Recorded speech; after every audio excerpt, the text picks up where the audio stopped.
కానీ బ్యాంకులో ఉద్యోగం వస్తుంది, బ్యాంకులో ఎట్లా ఫ్రాడ్ చేద్దామని ఎవడో ఆలోచించడండి. ఇక్కడ ఈ జగన్మోహన్ రెడ్డి వీళ్ళందరూ కూడా అధికారంలోకి వచ్చిన తర్వాత ఎట్లా ప్లాన్ చేయాలి అంటే కుంభకోణాలు మామూలుగా అధికారంలో ఉన్న పార్టీకి ఆపర్చునిటీ వస్తే ఎవరైనా కుంభకోణానికి పాల్పడతారు. ప్రీ ప్లాన్డ్ గా ముందరే ప్లాన్ చేసుకొని అధికారంలో రావటానికి ముందే ప్లాన్ చేసుకొని కుంభకోణాలు చేయటం అనేది నేనైతే మొదటిసారి చూస్తున్నానండి. ఓకే, ఇక్కడ ఎందుకు ఇట్లా అంటే మీరు చూడండి, ప్లేస్మెంట్స్ చూడండి. అంటే ఒక నారాయణ స్వామి లాంటి ఒక వెన్నెముక లేని మనిషిని తీసుకొచ్చి ఎక్సైజ్ మంత్రిగా పెట్టుకోవటం, రాజకశిరెడ్డి అనే ఒక వ్యక్తిని తీసుకొచ్చి ఐటీ అడ్వైజర్ గా పెట్టడం, దీనికి సంబంధం లేకుండా ఒక ఎంపీ మిథున్ రెడ్డిని తీసుకొచ్చి ఈ మద్యం పాలసీని ఫ్రేమ్ చేయించటం, ఇవన్నీ కూడా ఆర్గనైజ్డ్ గా చేశారు. కుంభకోణం అంటే మామూలుగా అధికారంలోకి వచ్చిన తర్వాత యథాలాపంగా జరిగిన కుంభకోణం కాదు. It is not a scam, it is a crime. It is not a scam, ఇది ఒక క్రైమ్ అన్నమాట. అంటే ఆర్గనైజ్డ్ గా చేశారు.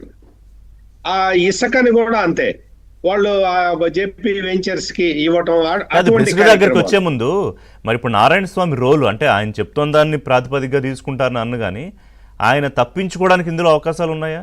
నాకేం తెలియదు, అంతా ముఖ్యమంత్రి లేకపోతే అదిగో వాళ్ళందరూ చేశారు అని. బట్ ఇందాక యామిని గారు చెప్పినట్టు సంతకాలు పెట్టలేదా, ఫైల్ అన్న అక్కడ సరిపోతుందా? ఎక్కడా లేదు.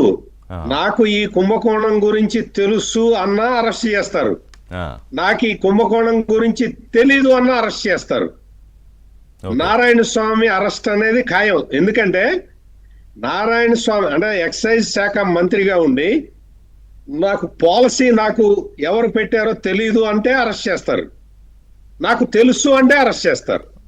డిజిటల్ పేమెంట్ నాకు తెలియదు అంటే అరెస్ట్ చేస్తారు, నీకు తెలియకుండానే జరిగిందా అని. తెలుసు అంటే అందులో వాటా నీకు ఎంత ఉందని అడుగుతారు. ఈ డిజిటల్ పేమెంట్లు, కమిషన్లు ఇవన్నీ కూడా నారాయణ స్వామి మెడకు చుట్టుకునేవే.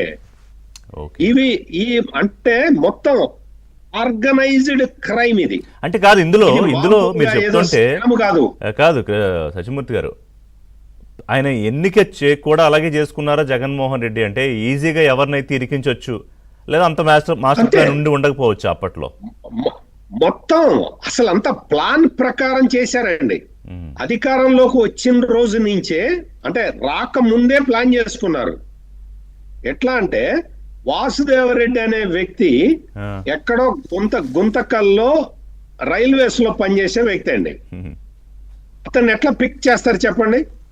ఎట్లా అంటే అతను గుంతకల్లో ఉన్నప్పుడు రైల్వే ర్యాక్లు ఇచ్చేవాడు అనమాట. ఈ సిమెంట్ కంపెనీ వాళ్ళకి డీలింగ్స్ ఉంటాయి. సిఎస్ దాన్ని రికమెండ్ చేయలేదు, వద్దంటే మళ్ళీ సీఎం డైరెక్ట్ ఇన్వాల్వ్ అయి తెచ్చుకున్నారు. అంతకు ముందర అతను రైల్వేలో ర్యాక్లు కేటాయించే ఉద్యోగంలో ఉండేవాడు. అప్పటి నుంచి కూడా భారతీయ సిమెంట్ వాళ్ళతో టచ్ లో ఉన్నాడు. ఓకే, అంటే వాళ్ళని ఎట్లా పిక్ చేసుకున్నారో చూడండి. ఒక్కొక్కళ్ళని పికప్ చేసుకోవటం. ఇప్పుడు గనులు ఉన్నాయి, ఇసుక కుంభకోణం ఉంది, అందులోనేమో వెంకటరెడ్డిని పికప్ చేసుకున్నారు. ఇట్లా వాళ్ళకి కావాల్సిన చోట వాళ్ళకి కావాల్సిన మనుషుల్ని, ఇప్పుడు టీటీడీ ఉంది, ధర్మారెడ్డిని పికప్ చేసుకొని పెట్టుకున్నారు. అంటే మొత్తం కూడా వాళ్ళకి కావాల్సిన మనుషుల్ని పికప్ చేసుకొని పెట్టుకున్నారు. కీలకమైన ప్రాంతాల్లో వాళ్ళ మనుషుల్ని పెట్టుకొని చేసిన ఇది ఆర్గనైజ్డ్ క్రైమ్. ఇదేదో స్కామ్, ఫైనాన్షియల్ స్కామ్ ఒక్కటే కాదు. అర్థమైంది. ఈ ఫైనాన్షియల్ స్కామ్ కాకుండా అంటే ఇప్పుడు మనం విశాఖపట్నంలో చూసాం.